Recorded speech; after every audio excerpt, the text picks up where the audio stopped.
Propaganda program in your mind, propaganda program in your mind, be mine with me. Propaganda program in your mind, propaganda program in your mind, be mine with me. Propaganda program in your mind, propaganda program in your mind, be mine with me. Propaganda program in your mind, propaganda program in your mind, be mine with me.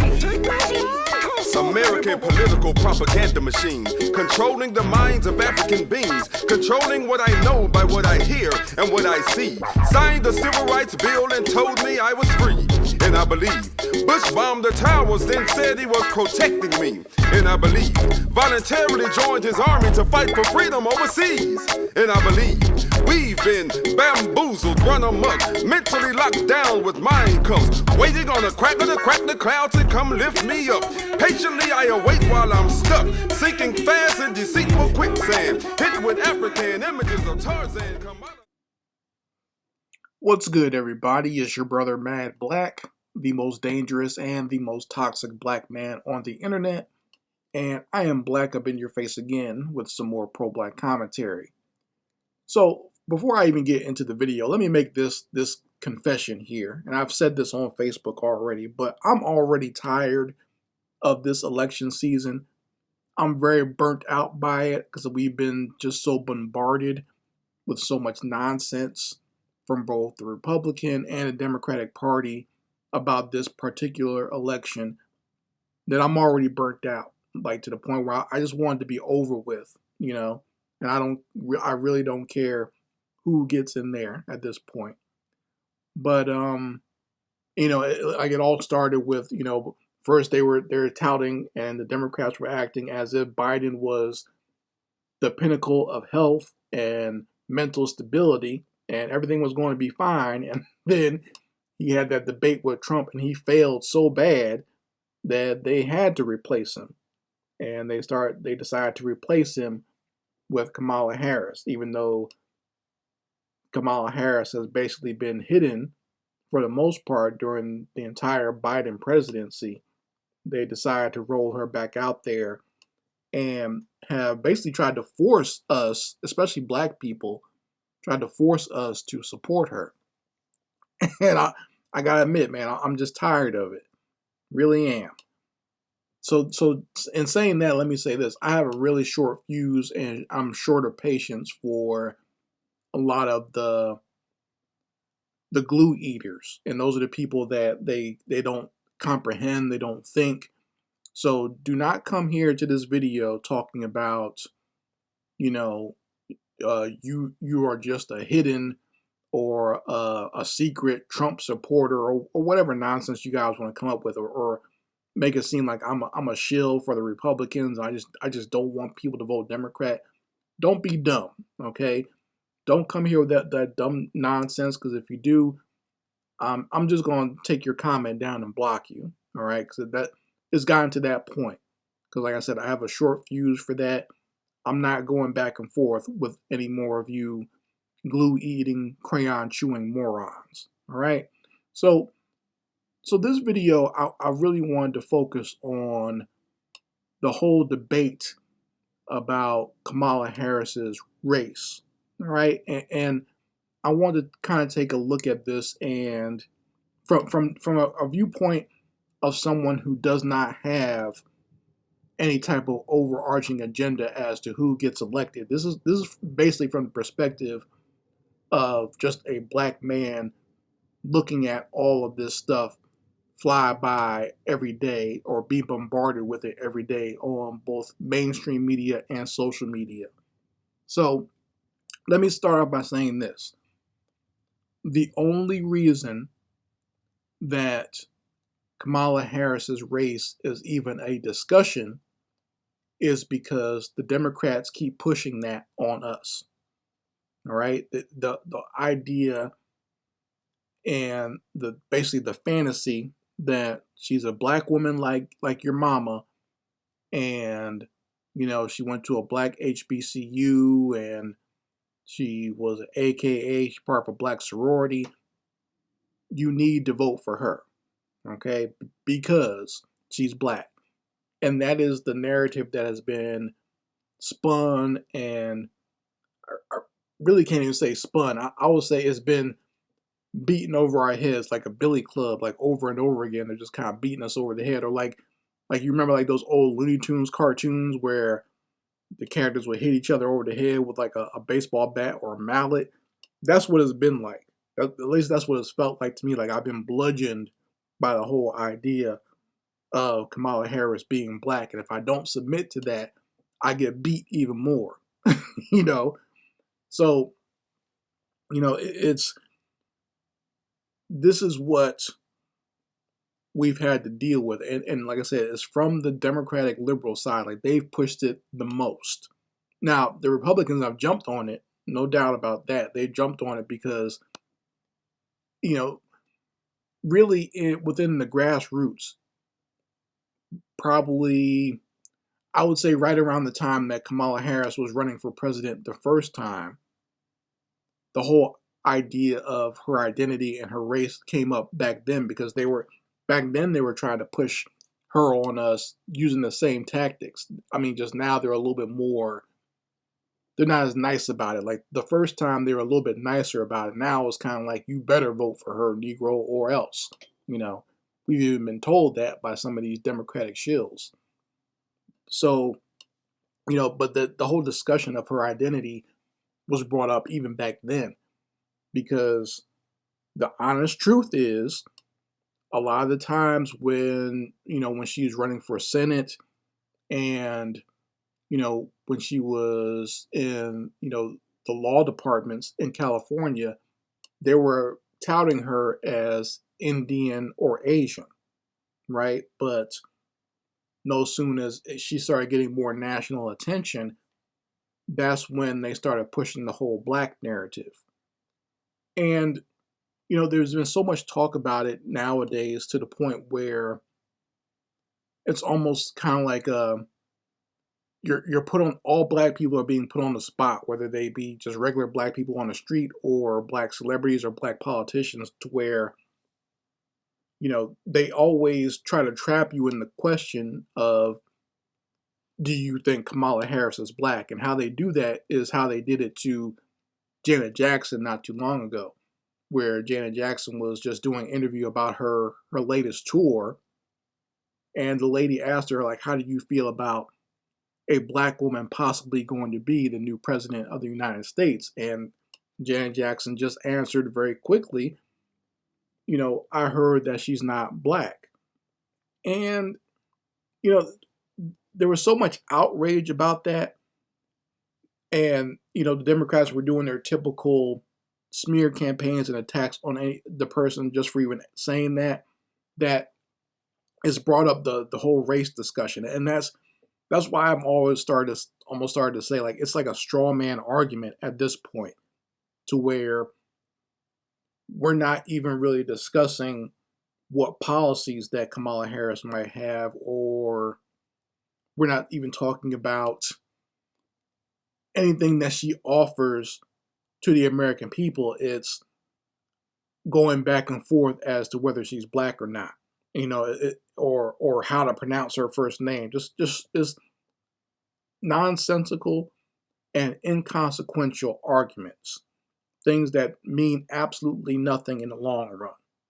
Okay, so, but like I said, it's the Democratic side, the liberal side, that keeps pushing it. So they keep making it a topic of discussion. We can't even move past that to have any real meaningful conversations about what her policies might be, because we're still talking about race. And it's gotten me to believe that she has no policy. She has no, because anytime they ask her about policy, no matter what interview she does, even if it's a softball question, she stumbles and fumbles over it so much. It's like, do you even know what you're talking about? Right? Like I said in my last video about her, she sounds like a child doing a book report, and you can tell they didn't read the book. Right? And as ridiculous as this is, Trump, on the other side of things, as ridiculous as he is, and as megalomaniac and narcissistic as he is, at least he answers the questions. Even if they're softball questions, and he's probably rehearsed them, right? But he knows how to answer a question. Kamala has all the prep time and softball questions, and she picks the people that are going to ask the questions. and somehow she's still screwing up. She's still fumbling and failing. Like that's bad. At least Joe Biden had the excuse of being old. Kamala isn't even that old, and she's screwing up how to answer things. So it's ridiculous. And it's hard for me to believe that there are people who are really, really, really stomping for her and pushing her. I can understand the shills because at least they're getting paid to do so. But some of you Negroes who are just online and not getting paid any money to do so and are seriously considering her, like making it and trying to make it seem like she's a great candidate. You're not being honest about it and saying like, well, she's okay or she's good enough. You're literally trying to convince me that she's a good candidate. And I'm like, have you watched anything that she said? And what's interesting is even you, the people who are her biggest supporters, even you don't know what her policies are or what she's going to do. Like you can't even tell me realistically what is going to be, her stance on certain issues or how she's going to help fix the economy. Like you can't even tell me that. The only thing you're ever going to do is criticize me and say I'm a Trump supporter, which I'm not. I've said that a billion times already. I don't know how many times I have to say it. I don't like Donald Trump. Never have. Once again, when a lot of you Negroes were sitting there cheering for him, watching him compete in WWE against Vince McMahon, or you idiots were watching that stupid show that he was on, The Apprentice, and quoting him saying you're fired. When he was chilling with a lot of these black rappers, a lot of you dumb Negroes were cheering for him. I hated him then. I didn't like him then. I said he was a racist then. But now all of a sudden, because some white liberals tell you that he's bad, now all of a sudden you recognize that he's a bad person all of a sudden. That's why I don't take a lot of you Negroes seriously, because you just go whichever way white mommy and white daddy tell you to go. But let's get back to Kamala Harris. And like I said, the whole idea or the whole debate about her race is brought up by the Democrats. And they keep trying to trap people into these conundrums by saying, like, aren't you glad that this black woman is going to be president? Or a black woman can be she's going to be the first black female president. And then when you just acknowledge that, well, her mother's Indian, we know that for a fact.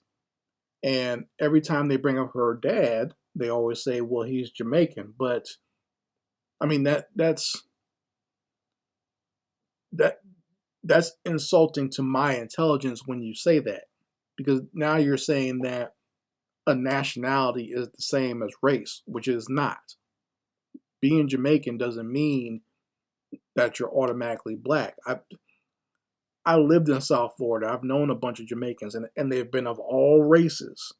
Okay, I remember a friend of mine, this black dude from Jamaica. He brought one of his Korean friends. She was racially Korean, but she grew up in Jamaica. Like her family moved there, and she grew up in Jamaica, and she had the basic Jamaican accent. You would have thought this was a black Jamaican girl, the way she was talking. So that's what I mean. It's like it doesn't matter what race you are, or your nationality is not the same as your race. So them saying that her father is Jamaican is it's actually very insulting when they do that. So, I know a lot of people have been bringing up this video because Candace Owens has done like a whole 3 or 4 part series about Kamala Harris, her grandmother and great grandma, like her whole family history, and it's ridiculous that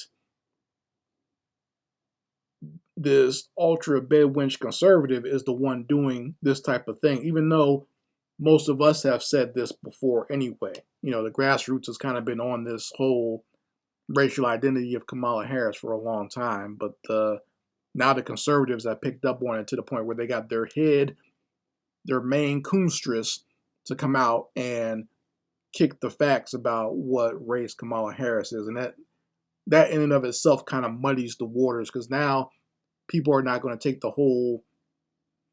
the criticisms seriously because it's brought up by narcissists like Trump and weirdo Republican shills like Candace Owens, right? So now people are not going to take it seriously because those folks are bringing it up now.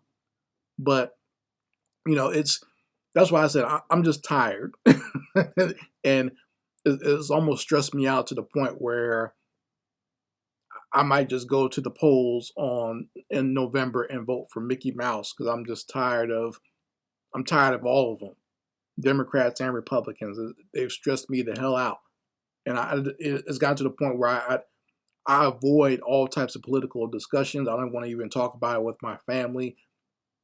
I've been watching a whole bunch of like crazy action movies from like the 90s and stuff like that just to avoid dealing with the politics and all their nonsense, right? Because it's too much. It's too much. There's way more important things really that people should be concentrating on than this political discussion, as far as like, the shipping unions going on strike, with the war that's basically going on in the Middle East right now. Way more important things going on, but people are so hyper focused on this BS election, this WWF style election. It's a mess. And the fact that people take it so seriously and they argue about it, and they'll even fight their family members over who they're voting for. It's ridiculous. You're literally falling out with your loved ones over someone you don't know and someone who has no concern for you whatsoever. That goes for you if you're supporting Democrats or Republicans. You're fighting your family members over someone who doesn't give a damn about you and doesn't even know who you are, right? But you're going hard in the paint for this politician who doesn't care about you. You got one with a lace front and orange skin who just sounds like a moron every time he talks, and you got another moron who's out there giggling and cackling and laughing and acting like a drunk college sorority girl every time she gets on stage. So that's how ridiculous politics is nowadays.